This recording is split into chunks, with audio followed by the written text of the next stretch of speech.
കാര്യം നമ്മൾ peanut butter fruit കുറേ പറിച്ചുകൊണ്ട് വന്നെങ്കിലും എല്ലാം പച്ചയായിരുന്നു കേട്ടോ.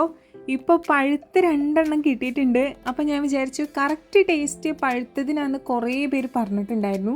എന്നാൽ പിന്നെ പഴുത്തതൊന്ന് ട്രൈ ചെയ്യാമെന്ന് വിചാരിച്ച് അങ്ങനെ കാത്തിരുന്നത് പഴുത്തിട്ടുണ്ട്.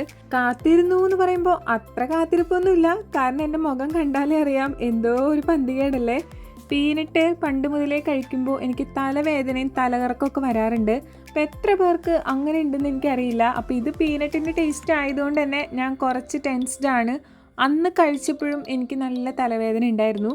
അപ്പോൾ ഇപ്പം ഞാൻ കഴിക്കുമ്പോൾ എനിക്ക് തോന്നിയത് നമ്മൾ പീനട്ട് പേസ്റ്റ് പോലെ അരച്ചെടുക്കില്ലേ, അത് കഴിക്കുന്ന പോലെയാണ് ആ റെഡ് കളർ ആ ഫ്ലഷ് കഴിക്കുമ്പോൾ എനിക്ക് ഫീൽ ചെയ്തത്.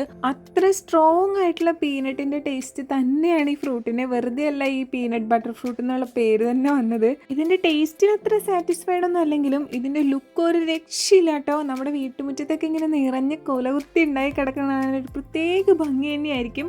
അപ്പോൾ ലുക്ക് വൈസ് 10 on 10 ആണ്. ടേസ്റ്റ് വലിയ എനിക്കറിയില്ല, പക്ഷേ ഗുണങ്ങളൊക്കെ ഉണ്ടെന്നാണ് പറയുന്നത്. കയ്യിൽ നിന്ന് പോവാണ്ടായപ്പോൾ ഞാൻ ജസ്റ്റ് ഒന്ന് കുടഞ്ഞതാണ്. അപ്പോൾ അത് പോയി നമ്മുടെ വാളിൻ്റെ അവിടെ ഒട്ടിരുന്ന്. ഇനി അത് ക്ലീൻ ആക്കിയില്ലെങ്കിൽ അമ്മയുടെ കയ്യിൽ നിന്ന് എനിക്ക് കിട്ടുമെന്ന് അറിയാവുന്നതുകൊണ്ട് ഭാഗ്യത്തിന് തുടച്ചപ്പോൾ ഇങ്ങ് പോന്നു. നമ്മൾ അവിടെ നിന്ന് വന്നപ്പോൾ അതിൻ്റെ ഒരു തൈയും കൂടെ കൊണ്ടുവന്നിട്ടുണ്ടായിരുന്നു. അപ്പോൾ ഒരു ഭംഗിക്ക് വീട്ടുമുറ്റത്ത് നട്ടു കൊടുക്കാം, ഉണ്ടാവുകയാണെങ്കിൽ ഉണ്ടാവട്ടെ എന്നാണ് ഞാൻ വിചാരിക്കുന്നത്. ഇതിൻ്റെ ആ സീഡ് വറുത്ത് കഴിച്ചാൽ നല്ലതാണെന്ന് പറയുന്നുണ്ടായിരുന്നു. അപ്പോൾ അതും കൂടെ ഒന്ന് ട്രൈ ചെയ്ത് നോക്കണം എന്നുണ്ട്.